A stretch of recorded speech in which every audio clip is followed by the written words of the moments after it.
Hi, guys. Look who I found back here.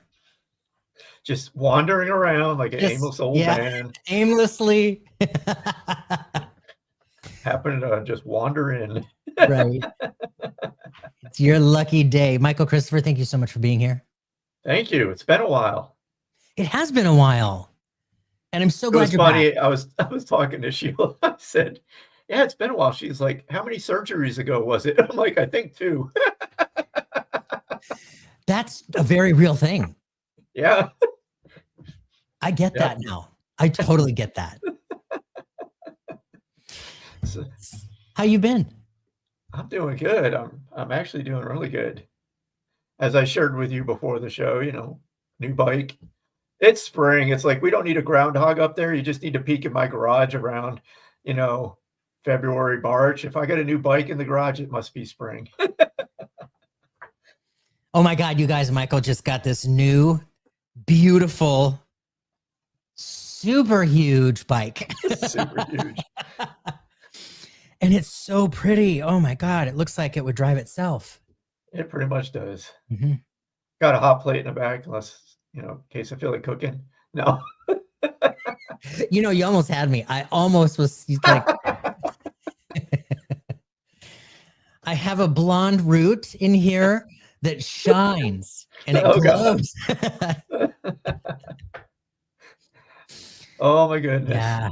Hi, everybody. Hello, everybody out there. Debbie, Vicky, Lynette, Eva.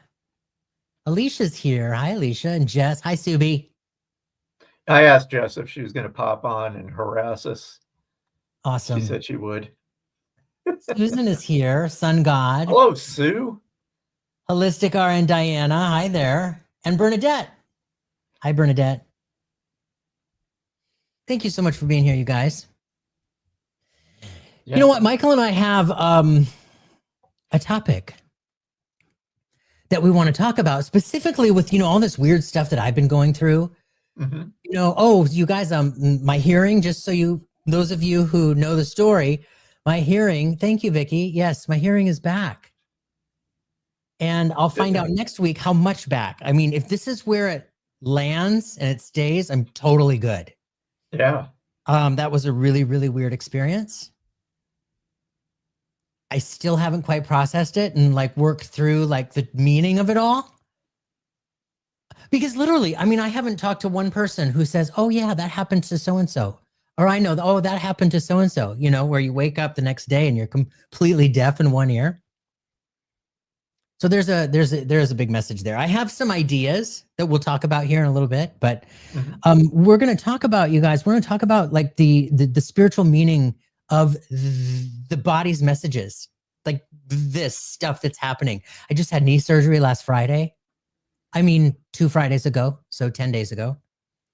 And yeah, there's meaning. All of this is connected, right? And it got me to thinking, because Michael, this was really kind of a synchronistic, we just kind of threw a date and said, let's do this, right? So it really wasn't planned, but Michael's been through his own big body and health and physical stuff that, really kind of correlated and corresponded with his own spiritual awakening. So yeah, let's talk about that a little bit, Michael. What do you know? Oh my God. We can start off, be quicker to talk about what I don't know. I know. But so it's funny because, I've talked about my kidney transplant enough, but I've never really talked about the difficult side of it. And there is definitely 2 parts to this, or, in my experience, there's the physical part, and then there's the mental, emotional part of this. Yeah. And for me, the physical part was easy. It was the easiest part. Having to just, because mine came out of the blue. I literally, I went in for a physical because I was going to start flying planes. So I needed a special physical. Now in the Air Force, I had a physical every year. I went for this one physical. So I walk in thinking, hey, I'm just here to get my certificate, in and out, 10 minutes, good to go. I go in, quick test. They're like, you got a problem with your kidneys.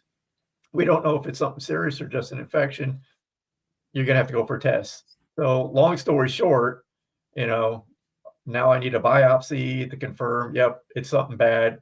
Actually, it was progressed very far. Even when they caught it, I had no physical symptoms. And they're basically told me, it's like, seeing where it is right now, you're pretty much it will fail at some time. Your kidneys will fail. So you go from happy, healthy, walking in just for this quick physical, walking out with what just happened. So, that's a lot to process. Seriously. And I just remember thinking, after a couple days of letting it sink in, I was like, I got to come up with some way to live with this, and to deal with this. And there was two choices in my mind. I can sit and worry about this until something might happen or wonder when. Or, I had to do the cliche we all hear is you have to live in the moment. Mm-hmm. Yeah, right? We've heard that. Yep. I literally had to adopt that survival, in my own mind. That's how I had to force myself to live that way. Because if I sat and worried about what might happen tomorrow, what about right now? Right now is wasted because I'm worrying about the future. Totally. So was it easy? No, but I literally had to adopt, like, every time I would find myself wandering to that dark space of thinking about it, I would just have to bring myself back, literally center myself. And this is before the woo-woo started, right? So this is just me thinking, I need to bring myself back to, like, right now, because that's all that matters. That's all that matters. Totally. And I literally would just ask myself, how do you feel right now? And I'm like, I feel fine. And that was it. That was how I had to live, because I could let that problem defeat any bit of motivation I had for anything. I was going to school. I could easily say, well, why bother? This disease is going to take my life, or insert reason here.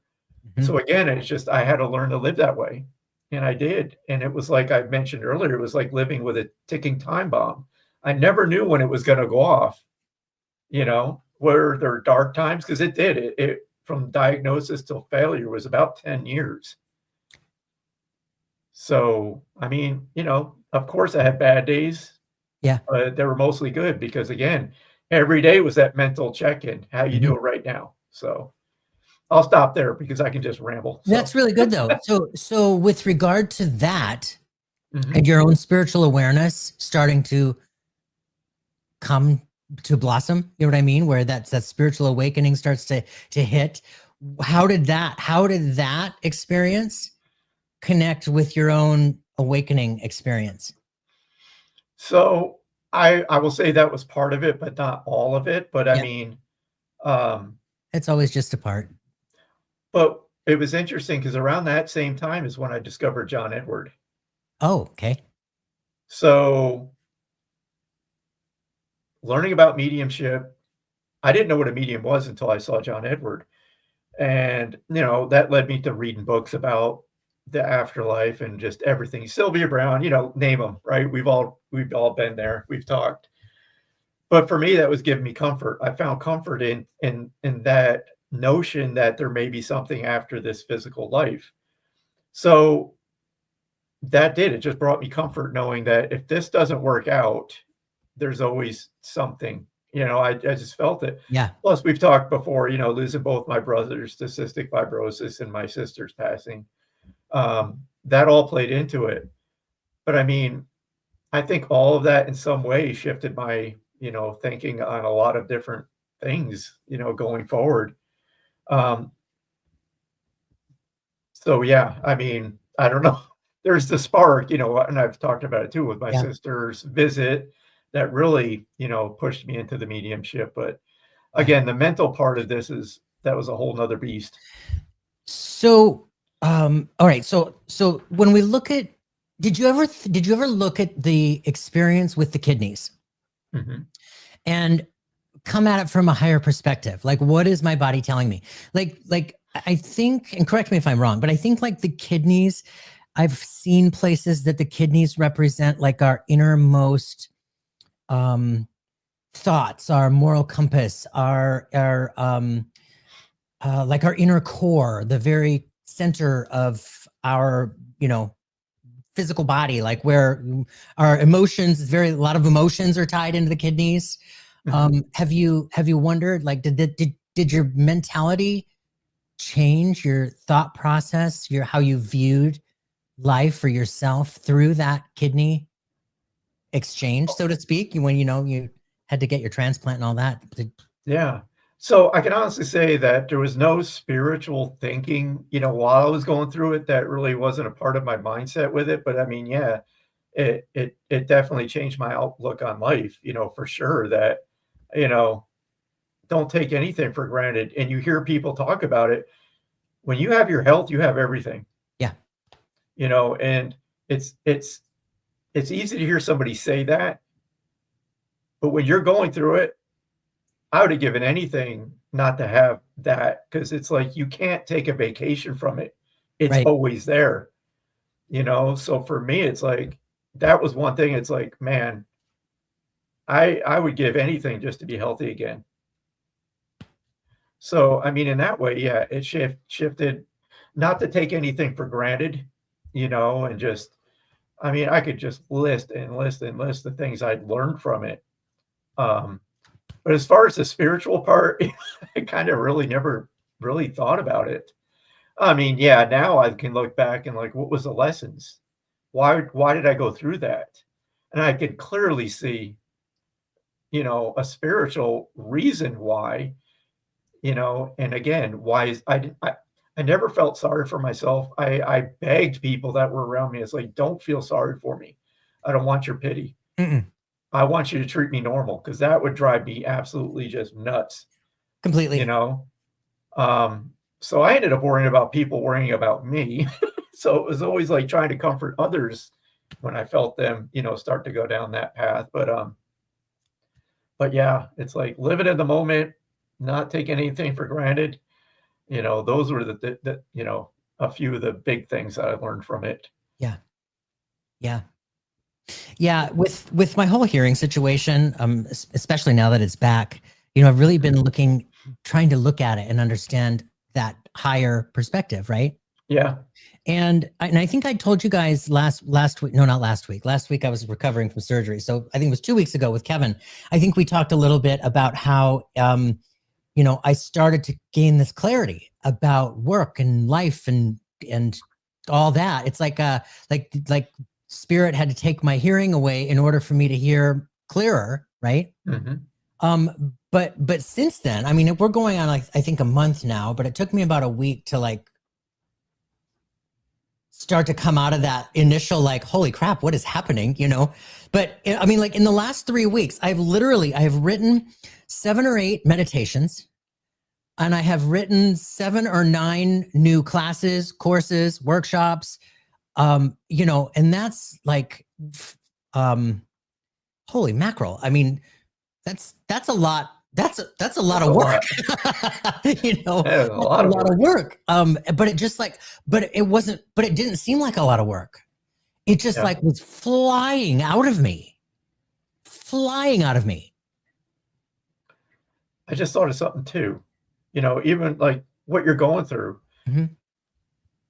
Did you ever think, I can now empathize with people that are going through those similar situations? Or before, I'd be like, oh, that's too bad. You hear it and you're just like, oh, you go through something like that, or you talk to somebody who may go through the same thing. It's like, I can fully feel what you're going through. And that was another lesson, because I remember going through it and not realizing it, I didn't have anybody to talk to that was going through what I was going through.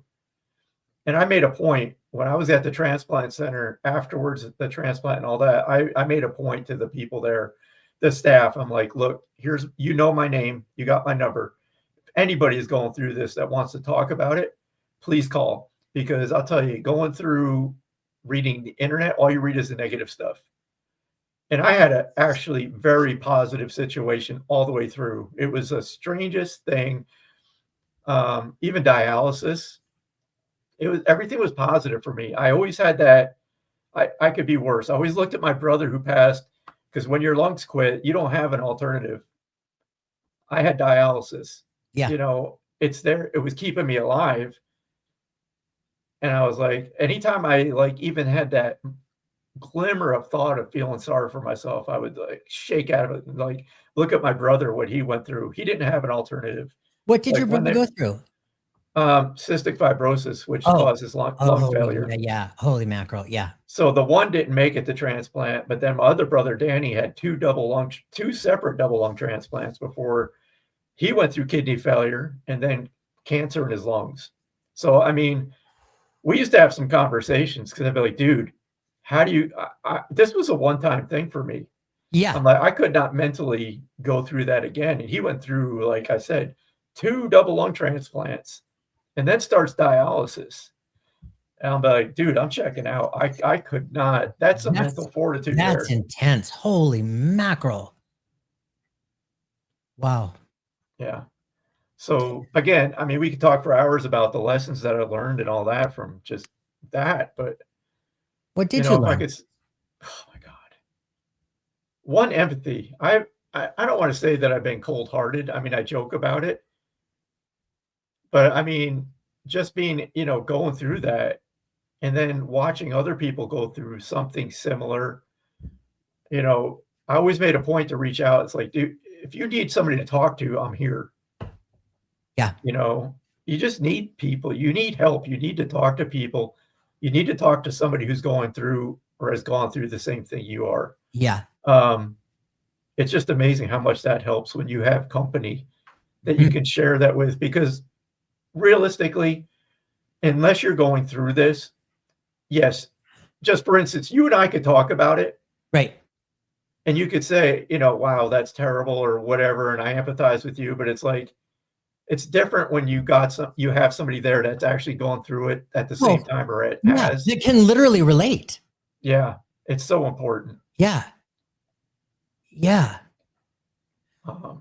So I mean, that's huge. To have an awareness of empathy out of that is huge. And letting people know it's not as terrible as people make it out to be. Yes, everybody's experience is going to be different. Yeah. But for me, I like to share, you know, because I remember I'd go in for dialysis and sit on the machine for 3 hours, 3 times a week and go to work. And the doctors and nurses are like, you feel okay to go work? I'm like, I'm fine. You know, I don't have the stamina I used to, but I would still try to be as normal as I could because mentally that helped me out so much. Yeah. And that's what I would try to tell people. It's like, follow your doctor's orders. You have to take care of yourself. And you have a choice there too. It's like, you can eat a crappy diet and whatever and feel like crap, or you can take care of yourself and look forward to a transplant. And move your body. We were talking about moving your body earlier. Yeah. Yeah. That's important. You don't have to move it fast. You just got to move it, you know? Just getting up. I remember when I hurt my leg, it's like I would literally on my crutches get down the stairs and go to my gym in the basement and do what I could. Yeah. I was like, I cannot just sit. Yeah. Yeah. And I had that cross through my mind too with regard to my knee, because for decades I was a runner. I mean, and that's like could be have something to do with the meniscus, you know, having been paper thin and then suddenly popped off, you know, in November. But to be able to not to be able to move your body. Oh, it sucks. I am so cranky, man. It's like when I'm healthy, I cannot sit. If I sit in a chair, I'm like, I got to go do something. So if I have to sit, like that 6 weeks recovery period from the transplant drove me nuts. I remember 4 weeks into it. It's like December, right? So 4 weeks into it, I'm like, well, we had a snowstorm. I got to grab the snowblower and go do that. And they're like, don't do anything drastic. Slipped my mind, went out there and I made a turn and I picked up and I felt this tug. I was like, I probably should go sit down. I had no idea. It's like, hey, that fresh incision, that kidney could go squirting right out through that hole. I'm like, oh, never thought of that. Oh my God. Oh, Yeah. Yeah. That's the stubborn part of us, Yeah. My stepdad struggles with pulmonary fibrosis. Pulmonary Oh, fibrosis. So that's where scar tissue grows inside the lungs, right?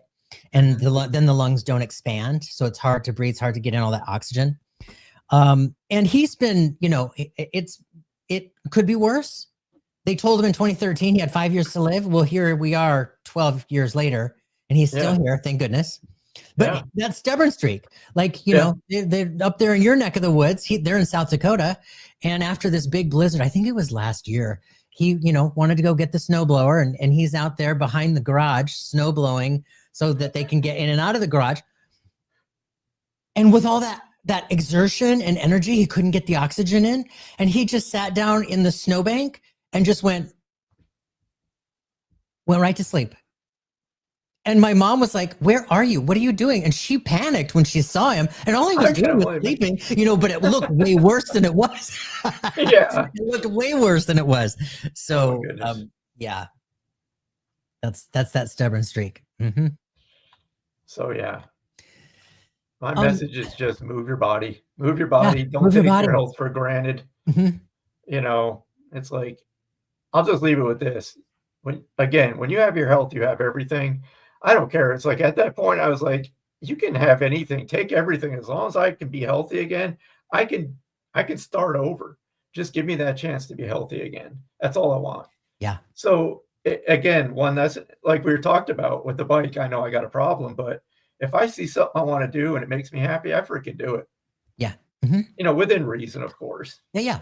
Absolutely. Yeah. Yeah. Holistic RN Diana said something earlier. Mm-hmm. Oh, Diana. That's not what I was looking for, but thank you, Diana. My inner hearing was focused. Yes, it was. It was totally focused.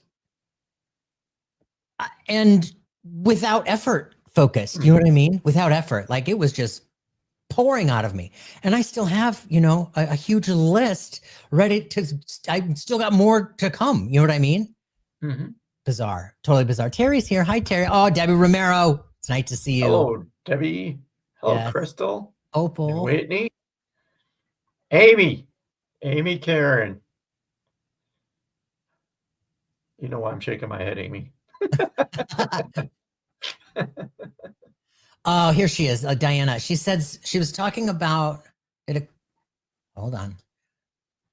Kidneys can come back to a healthy state. I've had that scare before, and 3 years later, several points improved towards healthy, now within normal limits. Sometimes. Oh yeah.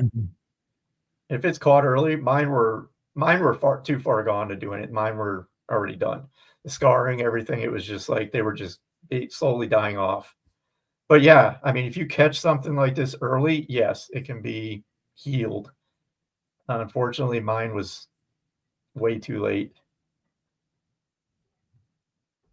And it's funny too, because I did this before the woo-woo kicked in also. I remember doing this when I had my transplant. I don't know where I had this thought, but I used to talk to the kidney because, even though, I have to take anti-rejection medication for the life that I have the kidney. So I used to talk to the kidney and just kind of like welcome it. And I always had this thought, I would say, it's like, you're part of my body now, and just, I don't know. And I always had this fear of getting sick because my immune system's suppressed. Yeah. And I used to say, I'm not allowed to get sick. I can tell you it's been 14 years and knock on wood. I have not had a cold. I have not been sick in probably, I can't even remember the last time I had a cold. Wow. Which is like blew my mind because like that first year I was paranoid about getting sick. Sure. How would my body react?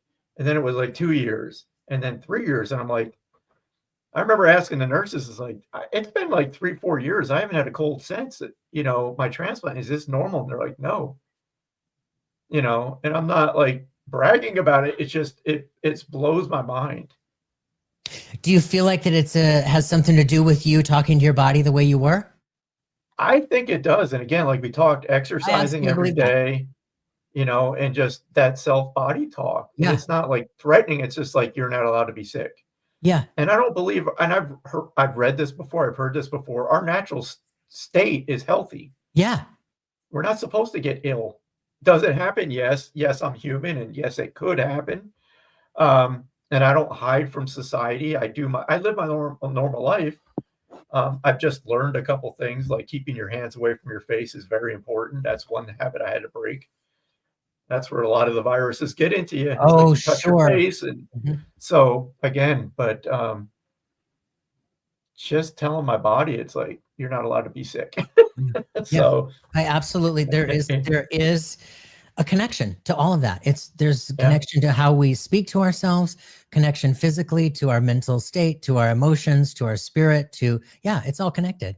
yeah, The holism of it all, completely. And when we have these little, hiccups, and we're getting through them, there are messages to be gleaned through that yeah, experience. yeah. And the Completely. old cliche too. I've heard people say it. It's like not asking why is this help happening to me, you know, in a negative way, but Mhm. why is this happening for me? Yeah. Why am I going through this? Yeah. What's the message? Yeah, what's the message? And Mhm. you got a choice. It's like, and again, going back to the spiritual side of it too, it's like, in my mind anyway, just it's like it's refreshing and comforting knowing that there's more. So anything we go through here, I'm like, this is temporary. And it just makes me feel better knowing that this is not like a permanent forever thing. This is temporary. This physical life is temporary. It's So so it's like, temporary, and it goes really, really, really fast. yeah, it does. I mean, I'll be 56 in August. I'm like, holy moly. I'll be 55 in August. It's crazy. Oh God, so fast. You guys, we're gonna take some questions for you. So, Yeah. for those of you that have questions, I saw a couple at the beginning. Please post them with capital letters. It's easier for us to see them. And I forgot to tell Brianna that we were meeting today on this little like impromptu. So we don't have Brianna's professional touches. Oh goodness. Yeah, we'll make it. Yeah, I'll totally make it. I saw, Bernadette mentioned something about spiritual awakening. Where was that? Oh yeah, she said that spiritual awakenings can be brutal for her. Yeah, she couldn't eat meats, everything. Yeah. Oh yeah. So many pieces within me did a 180.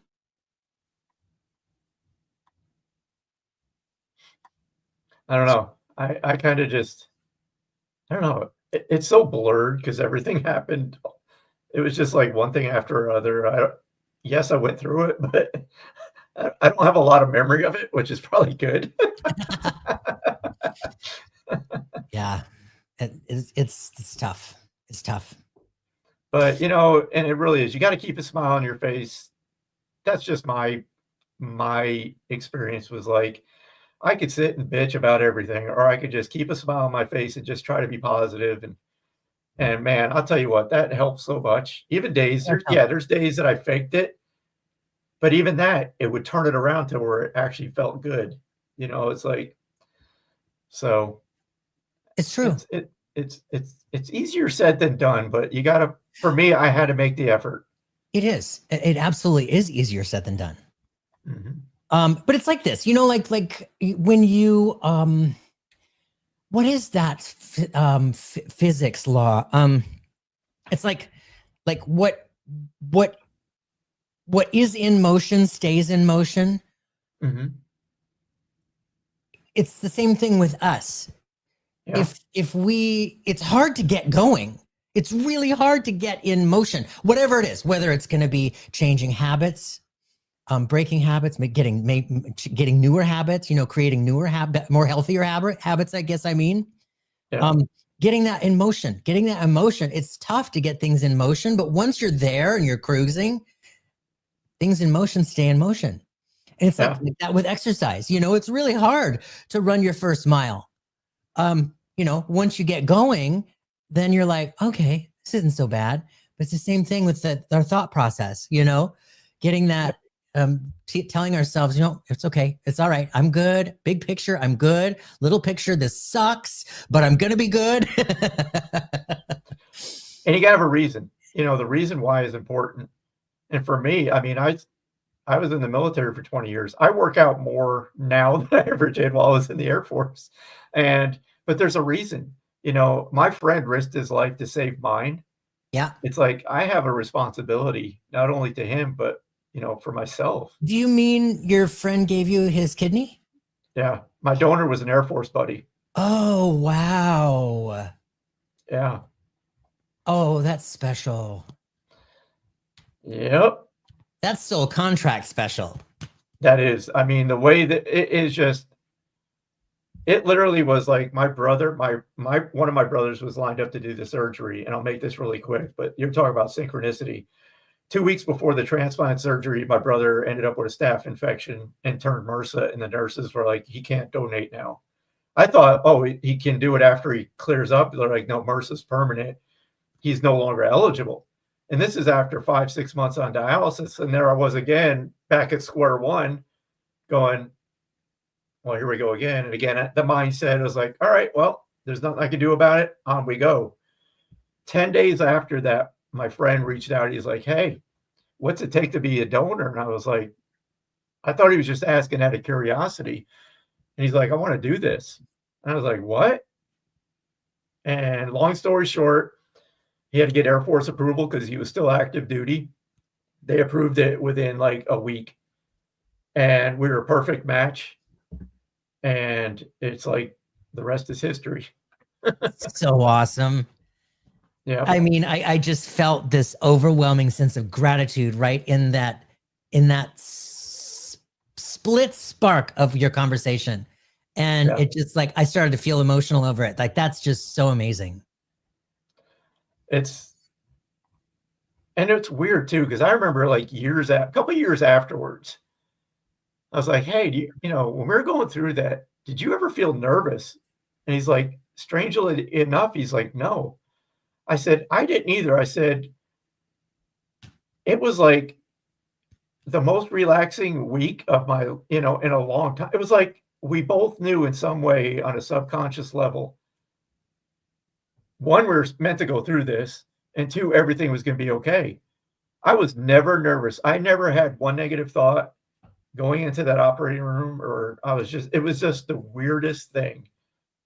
And I mean, thankfully it's been, one or two little hiccups, but nothing major in 14 years. It's just crazy. It's amazing. It's so amazing. Yep. I want to go back to Diana because I just saw this. I'm looking for you guys' questions. I'm starring questions for us. But Diana says, you were talking to your body, Michael. Positive thoughts strengthened your immune system. Mm-hmm. And on top of that, you have anti-rejection meds that can lower your immune system. So nice mental exercise. Yeah, completely. I got to say this too, and I'm not a doctor, but I was like, I got it written down somewhere too. This is like shortly after, the mediumship started. I remember hearing from my guides, the medicine will not hurt you or help you. And I was like, what do you mean? And it was like, yes, you're going to take the medications to appease your doctors, but you will not have side effects. And I was like, okay. I was like, that was the weirdest, strangest like message I have probably ever received about that.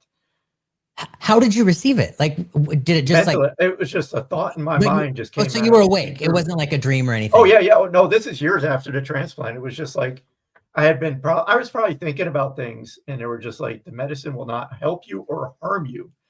And I was like, what do you mean? Wow. And it was just like that. I don't know. I left it at that. I was like, okay, sounds good to me. And it's been, like I said, 14 years. It's awesome. It's Yeah. really awesome. Okay, Michael. Yes. I'm going to pick somebody for you to get going, and then I'm going to continue starring questions. Okay. Sure. So we're going to go right to, oh, you know what? This one stuck out. Sarah, are you still there? Let me know you're still here, please. Sarah's going through it right now.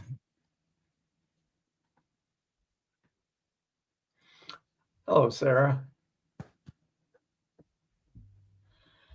So two things. Okay. One's going to be just me talking to you, so I don't want you to misunderstand where it's coming from. My personal belief is we're never on the wrong path and we're never lost.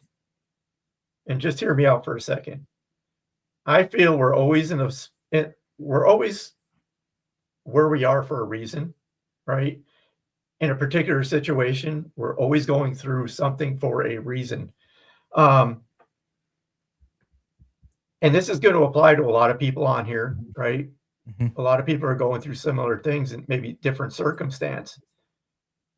But I think it's a time to sit back and just think, where you are right now, I'm not employed. I feel like I lost the best job that ever happened to me. It's heartbreaking, and it just hits you.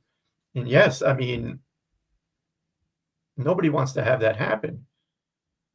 And this is hard on a physical level, but spiritual level, why is this happening? Again, for you, not why is it happening to you?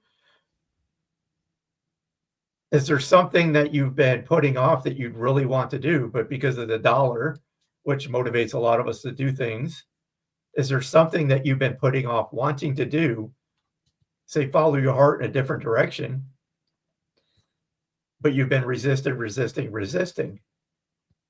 And it's kind of like now the universe is pulling that carpet out from underneath you to force you to look at different perspectives.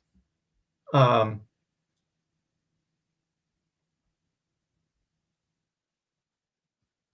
I'm just reading, putting my whole health in order. And there you go. There's a reason for that. As I said earlier, going through that, your health is the most important thing. And some things, yes, will fall away.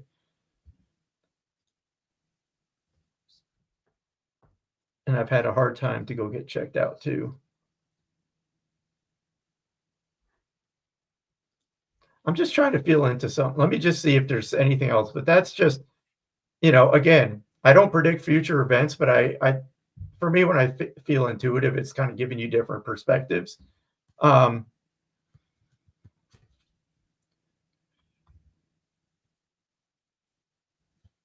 This is just something I'm feeling. So right now, because I need to talk about your family, are you one to resist asking for help? Because in a way, I feel this is giving you an opportunity to ask for help. It's something that you wouldn't normally do. But I think it's something on a soul level that you have to let in, and you have to ask, and you have to allow people to help you. Does that make sense, Sarah? It's like, I feel like park the pride. No, you need help. And I feel you're a strong person, but at this point in time, you need help, and you need to allow people to help you. She says, I normally don't ask for help. So again, there's the message right there. I just feel like opening up in that way is going to just not only help you, but the people that are helping you. Remember, everything affects something else. So in a way, and I really feel your mom is, I just feel like the relationship with your mother will improve. Is your mom still here? But I just feel like I need to talk about mom and that helping your relationship in a way. So I'll leave it at that, Jeffrey, if you have something. Sarah, what is meant for you will never pass you by. Mm-hmm. So this losing what you felt was the best job, I just want to remind you that rejection is spirit's protection.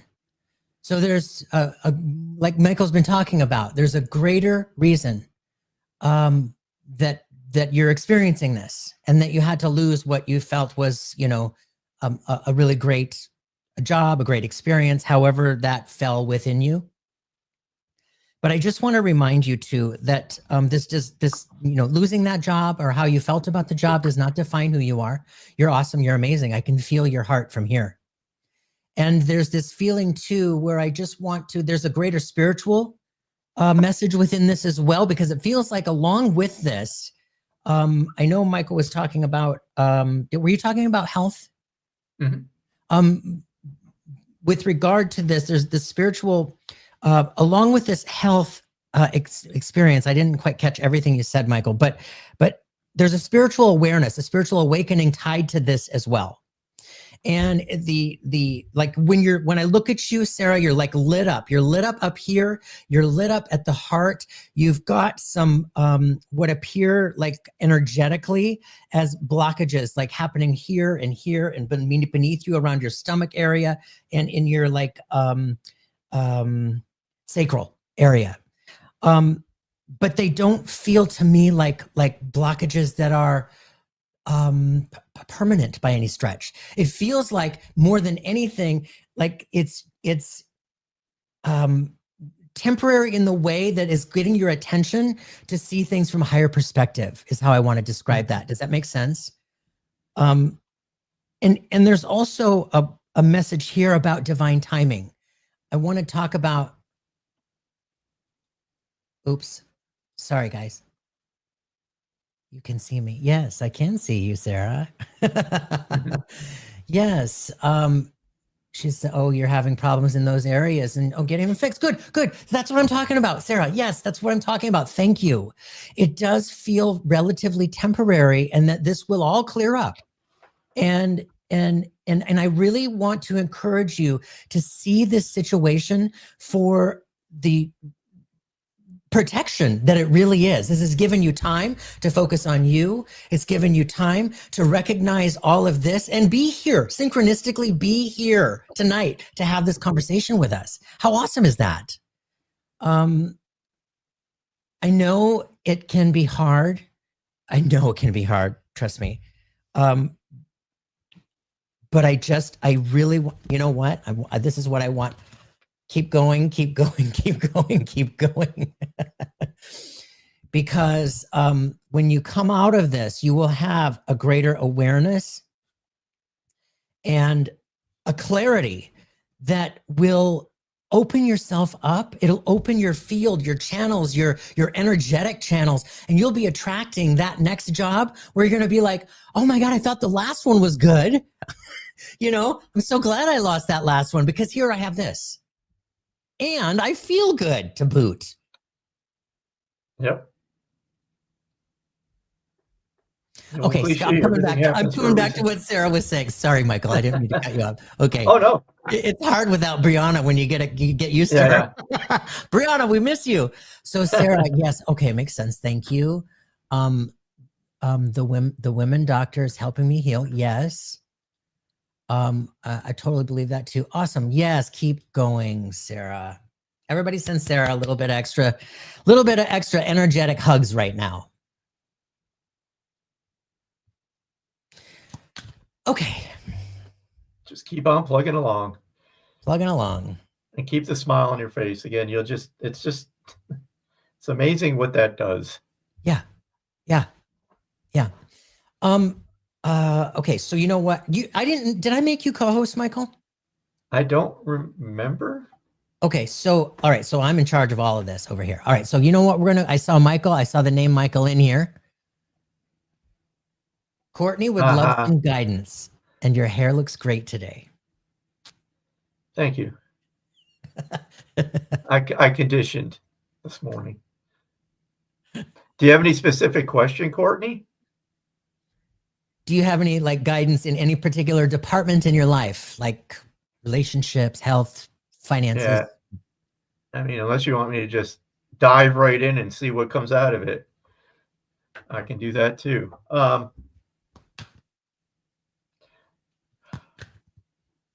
Courtney, are you still here? Courtney, empowerment. That's the word. Empowerment keeps it just like came flying in. Oops. And I feel it's like you've been doing this, but just you got it. And do you know you're affecting other people's lives with your, I want to say attitude, but in a good way when I say attitude? I don't know. There's something about you're leading people like by example. you may not be aware of this, but there's something about, this is so hard to do in just a compact time. So I'm going to say this, Courtney. They're showing me, like, I see this timeline and I see where you've been through a lot of stuff yourself and you've figured out a way to push forward in a very good way. But what I'm seeing is there's a people around you that watched you go through that, and you've affected their life in ways that you cannot imagine. It's like you have set the example for other people. Let me just see what else I feel about this. It's like a reminder that you are making a difference in people's lives, and you are important. And I feel it's just a reminder. You got to keep reminding yourself as well and accepting that you are, especially you are an important part of like your family dynamic. I don't know. You just need to give yourself credit where credit's due. Totally. So I don't know if that makes sense, but that's just what I'm feeling.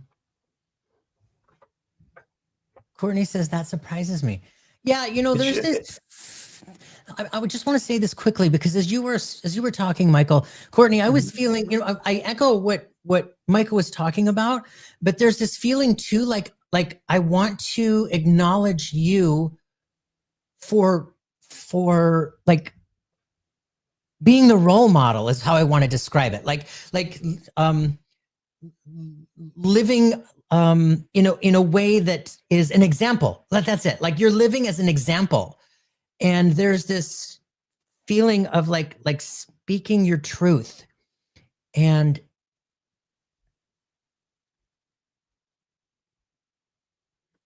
sorry, that makes sense, Michael. Okay, good. So yeah, there's this feeling of speaking your truth, Courtney, and really coming from that authentic place that people see, and they are recognizing that growth and that awareness, and it's the ripples are affecting them too.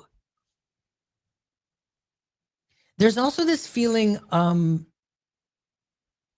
Oh, thank you, Courtney. So there's also this feeling like, do you understand? I feel like I'm going and going and going and going and going. I feel like I'm always on the go. I feel like I am so much always on the go that I'm not taking a lot of time to consciously rest and rejuvenate. Does that make sense, Courtney? Okay. So I want to, the fact that I was being pinged on that, I just want to bring that to your attention and to your awareness that I just really want to encourage you to pay attention, notice, and give yourself some time and give yourself some permission to really take a breather, because you're doing a great job. I mean, you're doing an amazing job. But what? Oh, I'm sorry. Go ahead. I'm sorry. Go ahead. Go ahead. But I want you to keep doing an amazing job. And I'm starting to feel like I could get tired. You know what I mean? That when we, oh yeah. Okay. You hear me? Okay. Yeah. Give yourself a respite, as they say. And Courtney, I don't know if you went through something like really bad. Like, I just feel like things caved in on you in a way. And yes, this is like a metaphor. And then you rebuilt, but you're a different person now. I just feel like I need to remind you as well, is when you look back on this period of time, that you look back at it with pride instead of just like, ooh, I'm glad to be through that. Because there's these lessons that you can look back on, and just, especially if things start to go south again in any way, I've already been through this. I can do it again. So I'll just leave it at that. You're strong. You are. Okay. Thank you, Courtney. Thank you, Courtney. Alicia. Michael, you take this. Your guides must be sarcastic like mine, because they're like, oh my God, you hear us, but you're not listening. You're not implementing.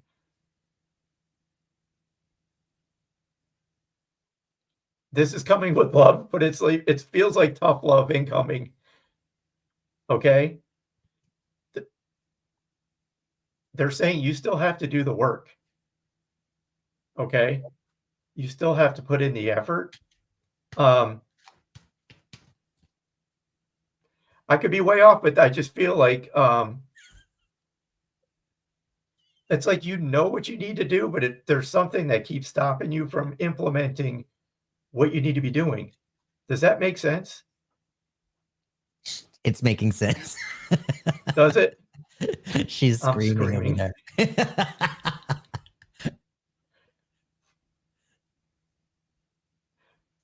Literally, what I see your guides doing is like, you need to write this down and you need to look at it every day. What is holding me back?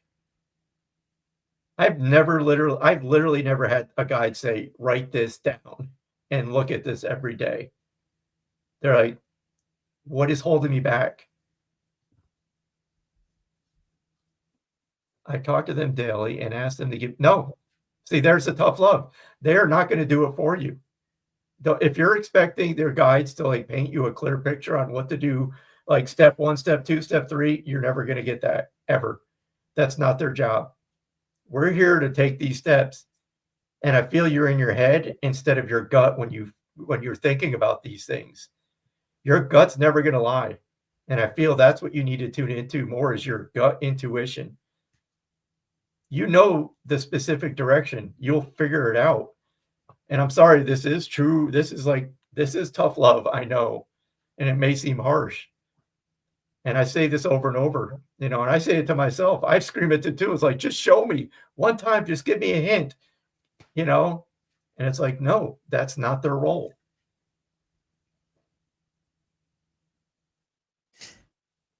Yeah, Alicia, I want to, you say 100% yes. I knew they were going to be saying something like that, but man, I'm so tired. I want to have a little fun in life and relax a little. Yes. So I want to encourage you to like stop taking things so seriously. Like have a little bit more fun with it, with the experience. Like Michael said, they're not going to give us, the step-by-step instructions. They nudge us, they guide us. We feel it in our body. With this body is the greatest tool we could possibly have. And we can feel it on our insides. We can feel what lights us up. We can feel it by that little glimmer of joy that something gets us, that where we're lifted with a little bit of excitement, a little bit of inspiration, right? And it is exciting and it's fun. And if you're tired, honey, rest, give yourself a break. This is your permission slip. Really. You're exactly where you need to be. You're not in a race with anybody. Mm-hmm. And so stop being in a race with yourself. This is like, I want you, I can tell you're already super fun and you are, that kind of like, we would be super friends if you lived across the street. And I can tell that you are with all of your circle, but give yourself a break and allow yourself to take some time and just breathe. Just breathe. And in that breath, that's where your step by step is going to start bubbling up into your awareness. And I just have to add, like, any reading, it's going to give you perspective, right? It's going to, and I feel like what Jeffrey is saying is when you're sitting there in that rest, in that just stepping back, when you give your mind that downtime, that's when those thoughts are going to start creeping in. And that's where the aha moments are going to happen. We've been there. It's like when we're thinking, we're constantly under that stress of, I need to figure it out now. Most messages come when we're not expecting it. And it really, I just feel in that silence, your guides are screaming at me too, because they're right now asking, what do you love? What do you love most in life? And it's almost like a trick question, because this is what's going to lead you to something Don't think money. Don't think, just what do you love most? What brings you the most pleasure in life? This is going to sound strange. Do you have any interest in being like a bartender or something like that? Because I'm feeling like you're very social and there's something about bartending. I don't know where that came from. But there's something about like being social is very important for you. I can feel that too.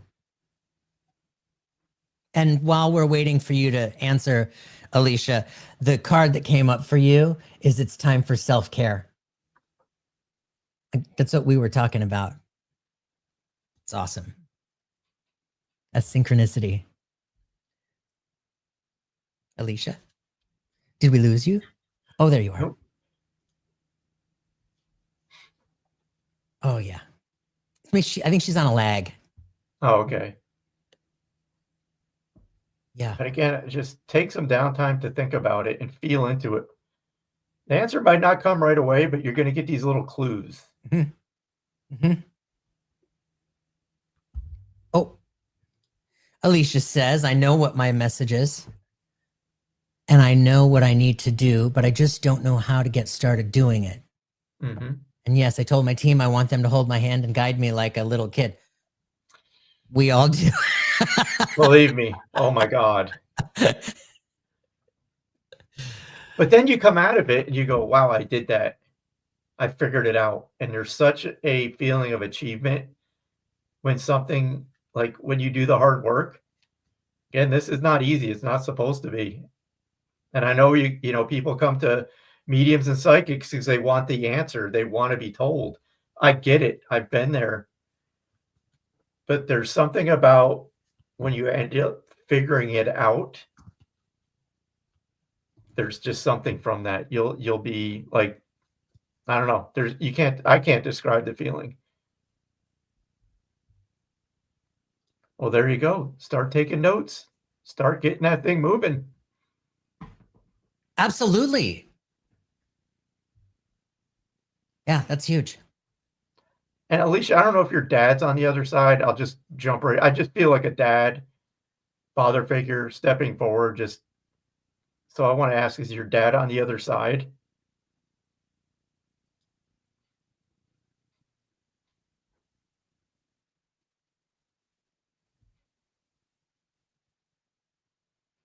And I'll just really quick with a message because I know we're about up, aren't we? With time? Yeah, we're at an hour. Yeah. Nothing's going to stop. Okay. Oh, the lag. I'm just going to go with what I feel. Okay. So this may be for somebody else. So if this is not for you, this father that's stepping forward is making me feel in a way that he wants to say, I'm sorry for like putting expectations, because there's something about putting expectations. Like you're doing some things to please other people, not yourself. And I feel this man is taking responsibility for maybe cultivating that belief. So I don't know. Boy, messages through chat is difficult. Literally had personalized hat made saying not rude, just social anxiety disorder. So it's funny that you say that you're social. It's true. I understand that completely.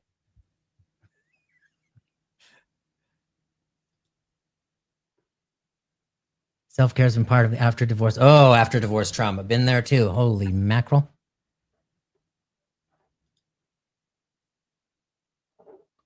In the country here in Indiana, so it might be a lag, but thank you. Okay, yeah.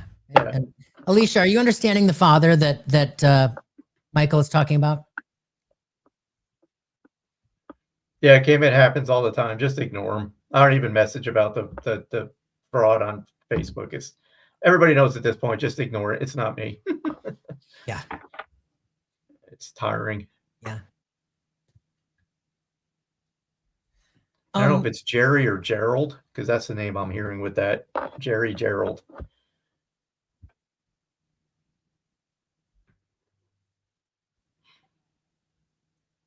But yeah, I don't know.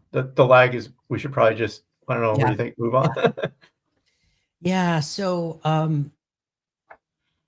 let's end with a one for the collective. Yeah. While we're waiting for Alicia, if she comes in. Oh. Yeah, you're so correct about feeling pretty boss about myself, just surviving everything. That's why I want to write a book about the long quote. Yeah, it's going to be very helpful. All right, so this is for the collective, you guys. A message Wow. for everybody. And here we go. I mean, partnerships and this definitely goes back to Sue, right? When we're talking about reaching out and asking for help when you need it, part the pride. Yeah. We all, I do not like asking for help. Maybe it's a guy thing, but it's like, but sometimes you just have to, and you got to allow people to step in and help you. And I'll just keep that really quick. It's just that easy. It's like part the pride, ask for help, accept help when you absolutely need it. And here's the thing, you know when you need it. Like you feel it. You sense it on your insides. You know when it's time to ask for help.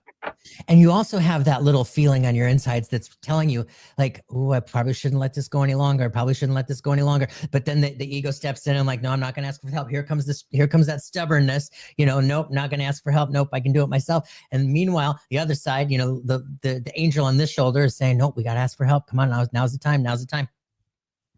The card that came up is the owl. And the message is listen to your inner voice instead of other people's opinions. I love the validations through the cards of the stuff we just been talking about. Seriously, it's what I love. The owl is one of my absolute favorite totems. See, that's from Kevin. And the owl can see through the dark. The owl can see things that are unseen. The owl can see through deception, even through our own, when we're deceiving ourselves. That's our soul saying, hello, hey, let's get back in alignment. Hello, come back to center. And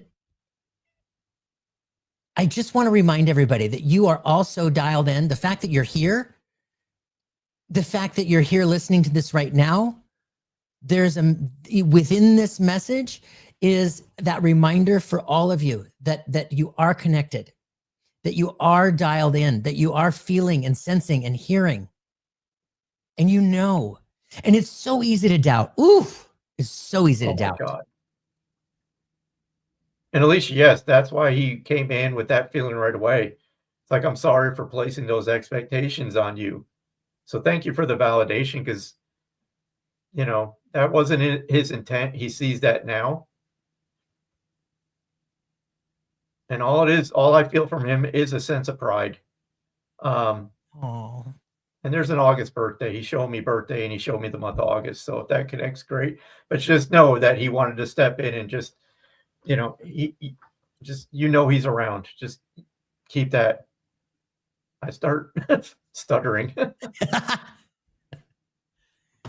You guys are amazing. Thank you all so much for being here. I know that your attention has a bazillion places it can go, and I'm just so grateful and honored that you're here spending this time with us.